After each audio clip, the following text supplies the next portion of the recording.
First of all, how have 70,000 got there? Well, the 70,000 people have arrived over the course of the last 15 months in 3 waves. Initially, at the start of the tension in the north of Mali, we had a first wave at the start of 2012, and more recently, at the start of the combat operations with the French Malian army against the people occupying the north. There's been a wave of 15,000 people which arrived in a very short space of time. What are the conditions they're living in? Well, the conditions are extremely difficult. It's 50 degrees centigrade. There hasn't been enough water, shelter, or even food in some cases for a lot of the refugees, especially when you consider that 15,000 people arrived in a very short space of time, which overwhelmed existing infrastructure at the camp. Do you think this could have been foreseen? It's all very well having a military operation, but there is always a massive humanitarian challenge as a result of something like this. It's very difficult to plan to cope with such a wave of people, 15,000 people in around 10 days.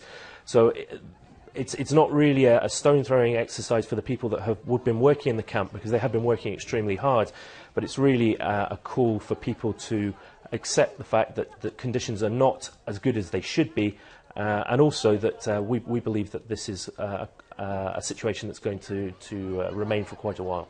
What about the resources? Money's needed, obviously, but you've got to physically get the tents, the latrines, the water, and everything just to sustain an enormous town, city, which is developing. Exactly, and that's the difficulty, because the camp has grown up in the middle of the desert. It is extremely in the middle of nowhere, almost. Exactly, in the middle of nowhere. We're around 300 kilometres from the nearest large town. So what does that mean, then, about what you need immediately in order to make this a sustainable mini-city? Well, we need all the actors involved to improve on the situation they've got, but also to plan for the future. And that's really one of the calls, the reason we've launched this media initiative is to make sure that people are planning for the future. And quickly, Henry, what about what's happening inside Mali, where these people have come from? We have testimonies from the people who've arrived in the camp. They're saying that the majority of people are saying that they are leaving because of ethnic tension.